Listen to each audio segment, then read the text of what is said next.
Tapi siap nggak Mbak Yeni kalau misalkan di anu siap nggak? Saya aja sampai ngajukan. Tapi Saya mau jawab. udah komunikasi sama parpol. Saya semua parpol, saya komunikasi dengan semua tokoh-tokoh partai, saya semua tokoh politik dan biasa semua. Saya komunikasi dengan semua. Dan kami belum memutuskan akan mendukung siapa. Ada pula nama Sandiaga Uno yang beberapa kali menempati urutan atas dalam bursa calon wakil presiden potensial Ganjar Pranowo. Meski begitu, Sandi mengaku menunggu saja keputusan P3 dan partai koalisi, sembari fokus pada tugasnya sebagai Ketua Badan Pemenangan Pemilu P3. Itu semua menjadi keputusan dari pimpinan partai politik. Saya nggak akan cawe-cawe dalam proses pemilihan cawapres maupun pembicaraan antar gabungan partai politik. Namun saya ditugaskan di Bapilu untuk memastikan bahwa capaian suara. Selain Yeni Wahid dan Sandiaga Uno, ada juga sejumlah nama yang juga kerap disebut-sebut sebagai bakal calon wakil presiden potensial, seperti Mahfud MD yang belakangan hangat diperbincangkan karena masuk radar PDIP sebagai pengusung Ganjar Pranowo. Tak hanya itu, ada pula nama Menteri BUMN sekaligus Ketua PSSI Erick Thohir yang juga gencar disodorkan oleh Partai Amanat Nasional sebagai bakal calon wakil presiden. Saat ini, PAN masuk ke dalam koalisi Indonesia Bersatu bersama Golkar dan P3. Lalu kapan sekiranya Ganjar dan Anies menemukan pasangan ideal untuk melaju di Pilpres tahun depan? Tim Liputan, Kompas TV.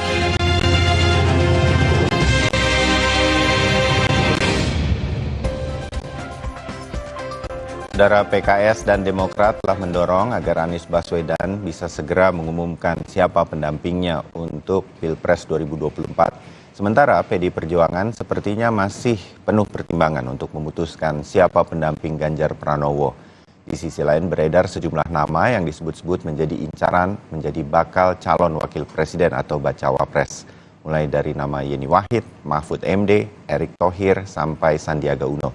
Lalu apa yang membuat Anies dan juga Ganjar lama memutuskan calon pendamping mereka menuju ke Pilpres tahun depan? Kita akan bahas bersama sejumlah narasumber yang hadir secara daring untuk Sapa Indonesia Pagi.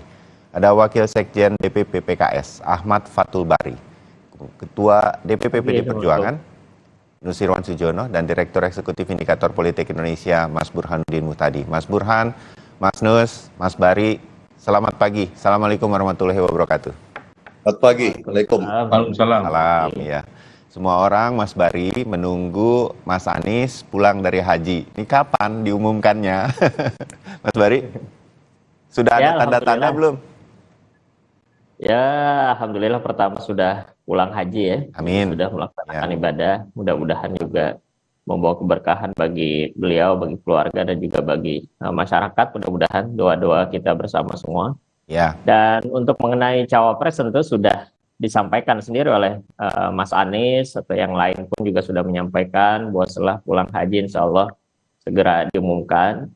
Ya tentu, tapi semua mempertimbangkan banyak hal. Kalau dibilang mungkin kita juga dianggap mungkin lambat, ya tentu boleh-boleh saja, sah-sah saja. Semua orang kan boleh berpendapat ya. Ya.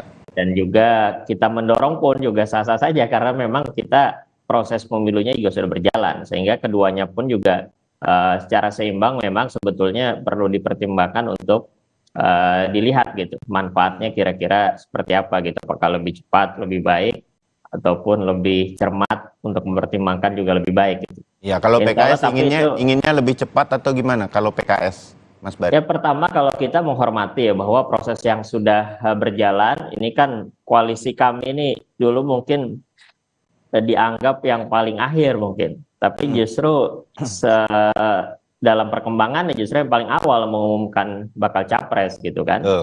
Dan juga proses yang ada pun juga sudah lebih matang alhamdulillah, bahkan sudah ada deklarasi resmi dalam konteks dokumen yang sudah ditandatangani seluruh ketua umum parpol. Tetapi proses yang ada juga menghormati berbagai rancangan yang sudah kita tetapkan bersama. Salah satunya adalah menyerahkan pemilihan untuk bakal cawapres itu kepada bakal capres yang sudah kita tetapkan bersama, yakni Mas Anies. Ya. Tapi tentu dalam konteks koalisi ya semua kan mempertimbangkan banyak hal ya, termasuk juga suara dari partai politik. Ya. Kenapa mungkin partai politik juga lebih ingin lebih cepat? Tentu itu adalah gambaran bahwa kami ingin lebih fokus memenangkan gitu, karena memang proses pemilihan legislatif yang berbarengan dengan pilpres itu kan juga sudah mulai berjalan dengan adanya bakal calon anggota dewan yang sudah didaftarkan ke KPU, ya seluruh masyarakat ataupun juga para caleg juga sudah mulai sosialisasi, dan ketika sosialisasi juga itu mencantumkan siapa bakal capresnya, mengumumkan siapa bakal capresnya. Dan kalau misalnya sudah ada bakal cawapres tentu akan lebih mantap gitu untuk mendukung, dan kita siap untuk meyakinkan ke masyarakat bahwa inilah calon yang akan memimpin Indonesia di tahun 2024 dan seterusnya. Ya, terbayang bagaimana trikinya situasi pilpres, pileg, dan bagaimana kemudian mensosialisasikannya kepada publik. Kita mengerti itu. Walaupun saya bukan anggota partai politik, karena ngobrol terus sama Mas Nus, Mas Burhan, sama Mas Bari, jadi anggota politik parpol juga saya. Mas Nus, ya saya tahu PD Perjuangan dari berkali kita ngobrol soal bakal calon wakil presidennya Mas Ganjar, pasti semua dipertimbangkan. Tapi mengerucut nggak nih namanya? Boleh nggak kita tahu itu? Makin mengerucut nggak, Mas Nus? Tentu yang pertama karena judulnya pagi hari ini tarik ulur bakal calon presiden. Tarik ulur nggak ada lah kalau di PDI Perjuangan karena bukan layangan ya. Jadi tidak tentu menentukan calon wakil presiden semua dilakukan dengan cermat, dengan melakukan evaluasi yang cukup hati-hati, dan karena ini bagaimanapun juga untuk sebuah pasangan pimpinan nasional, dan bagi kami yang dalam hal ini Ibu Ketua Umum Ibu Megawati Soekarno Putri di dalam memutuskan nantinya tentu melihat berbagai macam hal, dan juga setelah melakukan pertimbangan dan tentu berdasarkan setelah melalui diskusi yang salah satunya dengan Pak Jokowi selaku kader kami di presiden, dan kemudian juga dengan pasangan dengan calon presiden Mas Ganjar. Nah, jadi masih ada waktu, masih ada cukup waktu lah sebetulnya, karena bagaimanapun saat ini sebetulnya ini adalah dari berbagai nama-nama yang muncul itu, karena itu yang muncul tentu sudah melewati berbagai melalui berbagai rekam jejak yang ini sebetulnya adalah bulan-bulan yang cukup kritis, cukup menentukan bagi semua pihak yang merasa namanya tercantum di dalam yang beredar di dalam nama-nama calon wakil presiden. Nah, maksudnya kenapa kritis? Ya ini semua tentu akan dievaluasi dalam kondisi seperti ini, bagaimana sikap dan bagaimana kecocokannya, untuk apakah itu sudah sesuai, sudah cukup tepat untuk memimpin sebagai pasangan calon pimpinan nasional kelak.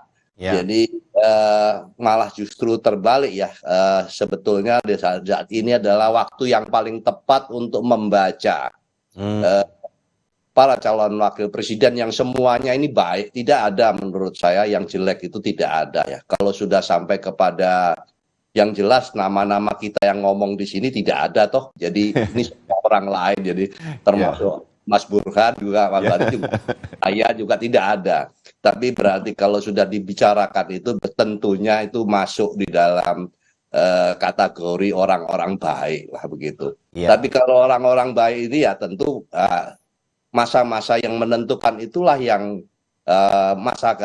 waktu yang kritis itulah yang sebetulnya harus harus kita cermati betul gitu ya dalam melihat pendekatan yang dilakukan. Kenapa? Karena bagaimanapun seperti PDI Perjuangan kita sudah berkali-kali katakan, meskipun kita tetap menghormati apa yang sudah dilakukan rekan-rekan partai politik yang bersama-sama dengan berbagai pihak, misalnya ada koalisi dan sebagainya, kita menghormati.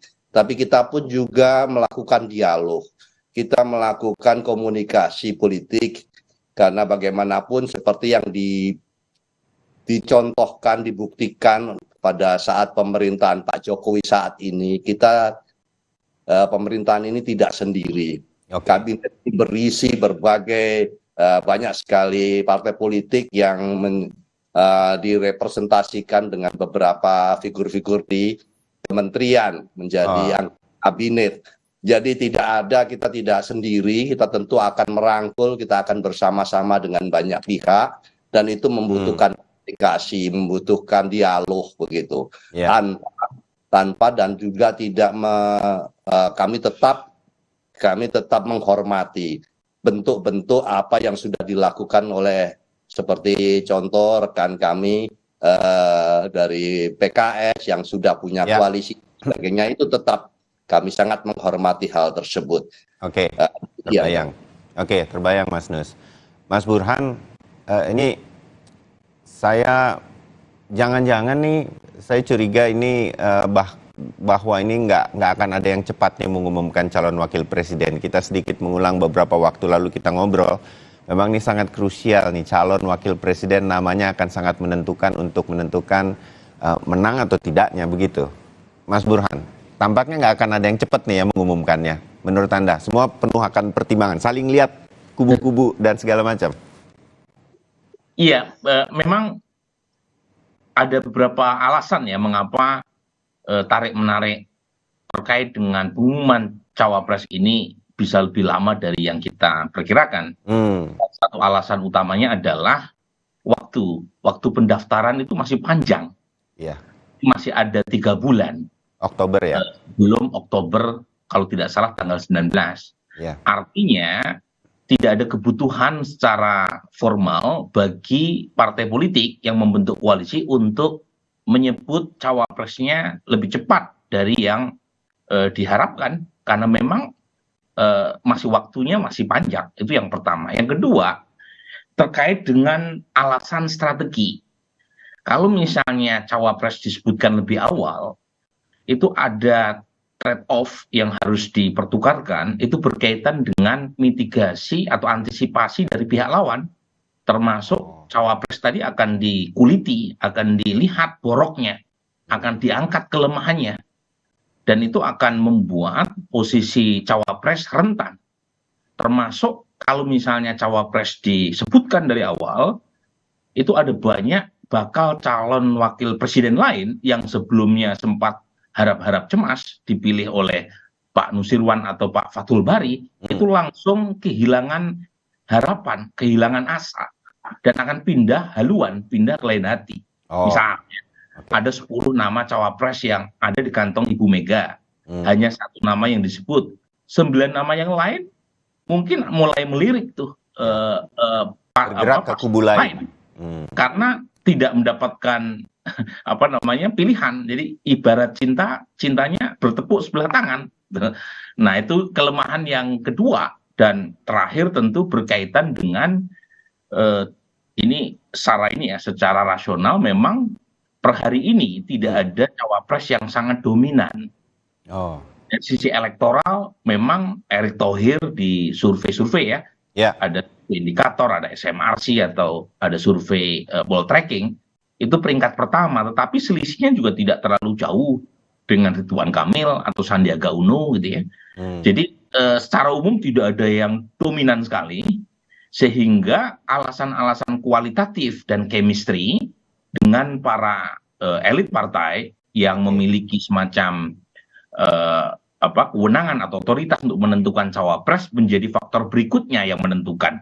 Jadi bukan semata-mata faktor elektabilitas, tetapi juga faktor chemistry, faktor kebutuhan logistik dan lain sebagainya. Ya. Jadi ada banyak alasan, Mas Bayu, yang membuat cawapres ini tidak akan diumumkan dalam waktu sebentar, kecuali ada desakan bersama dari partai-partai pembentuk koalisi supaya ada keputusan lebih awal sehingga mereka bisa gaspol lebih cepat. Ya, seperti di koalisi perubahan tampaknya PKS dan Demokrat agak mendesak. Mungkin di sana akan lebih cepat, begitu? Salah satunya ya, tetapi kan kita tahu ada desakan terutama dari Partai Demokrat, tetapi desakan itu tidak dirasakan urgent misalnya oleh sebagian elit Partai Nasdem. Oke. Ya. Jadi Partai Nasdem belum merasa mendesak. Ya. Sementara Partai Demokrat merasa cawapres harus segera diumumkan misalnya. Itu kan perspektif yang berbeda tiap orang dan menurut saya wajar. Apalagi dalam konteks capres-cawapres yang sangat krusial. Oke, Mas Burhan sedikit ya. Kalau dari nama-nama yang terus mengemuka di beberapa survei untuk calon wakil presiden, ada Erick Thohir, Sandi Uno, Ridwan Kamil, begitu yang selalu bergantian. Kalau kita boleh, ini partai politik dengan koalisinya itu mempertimbangkan itu lebih prioritas, atau bisa ada nama-nama di luar itu yang tidak muncul di dalam survei. PDI Perjuangan membuktikan itu ketika memilih Pak Ma'ruf Amin menjadi wakil presiden waktu di periode keduanya Pak Jokowi. Mas Burhan? Memang ada dua hal ya yang mempengaruhi proses pemilihan cawapres. Yang pertama adalah terkait dengan kompetisi elektoral, nature-nya apakah sengit atau tidak sengit. Pak Kiai Ma'ruf itu dipilih ketika Pak Jokowi sebagai capres petahana itu cukup leluasa dalam menentukan elektabilitas kemenangan, karena bagaimanapun selisih dengan Pak Prabowo sebelum pendaftaran itu relatif agak jauh. Termasuk misalnya Pak SBY jilid kedua ketika memilih Pak Budiono itu juga sangat leluasa karena Pak SBY 4 bulan sebelum pemilu sudah leading, elektabilitasnya leading 71%. Sama siapapun, apa Bayu Sutiono pun menang, kira-kira begitu, kira-kira ya kan? Iya, kira-kira begitu. Mas Bayu nyawa pres sama Pak SBY saat itu juga mulus itu terpilih gitu ya. Nah, hal itu tidak terjadi jelang 2024 ya. 3 capres teratas selisihnya tidak terlalu jauh ya. Apalagi peringkat pertama, peringkat kedua itu statistically insignificant. Jadi cawapres menjadi menentukan, ya bukan sekedar tanda kutip ban serep ya secara elektoral, tapi juga punya kontribusi. Nah itu yang pertama. Makanya tergantung kebutuhan juga. Misalnya untuk kasus Mas Anies kan kebutuhannya Jawa Tengah, Jawa Timur, cawapres yang punya sumbangan elektoral di 2 provinsi ini. Mungkin ada cawapres yang kuat secara nasional, tetapi di 2 provinsi ini tidak begitu kuat, itu juga sulit untuk menjadi pertimbangan. Dan terakhir adalah karakteristik dari vote getter, pengambil keputusan di koalisi. Nah, kalau melihat Ibu Mega, memang dalam beberapa kasus sebelumnya, beliau itu sangat mempertimbangkan kearifan kombinasi khas ala Indonesia ya, Islam nasionalis, Jawa, luar Jawa, itu yang dijelaskan misalnya Ibu Mega ketika menjadi presiden menggantikan Gus Dur, yang beliau terima adalah Hamzahas, luar Jawa, NU senior gitu ya. Kemudian yang kedua adalah 2004 ketika maju yang beliau pilih meskipun dari Jawa tetapi kombinasi dari Islam, representasi NU, saat itu adalah ketua PBNU Kiai Haji Hashim Muzadi ya, dan senior. Dan yang 2009 agak berbeda dari pola, beliau memilih Pak Prabowo. 2014 dia mengusulkan kepada Pak Jokowi pasangan bernama JK, luar Jawa, kemudian senior juga dan tokoh NU, tokoh HMI, ketua DMI ya, dan terakhir adalah Kiai Ma'ruf. Kiai Ma'ruf ini orang Jawa, tetapi secara etnik kan bukan orang Jawa ya, orang Banten. Senior, ya, Rois Am PBNU, salah satu petinggi MUI. Nah itu Ibu Mega gitu ya. Nah mana yang akhirnya menentukan karakteristik kombinasi Islam nasionalis, Jawa luar Jawa, ataukah elektoral? Saya kira waktu yang nanti akan menentukan. Ya, oke, terbayang begitu. Baik, kita akan sambung lagi di bagian kedua untuk lebih sedikit membedah lagi. Tadi udah ada kisi-kisi Mas Nus dan juga Mas Bari berkaitan dengan analisa dari Mas Burhan. Saya ingin konfirmasi dari Anda, kira-kira memang arahnya begitu atau enggak? Nah, kira-kira begitu. Jadi tetap bersama kami di Sapa Indonesia Pagi.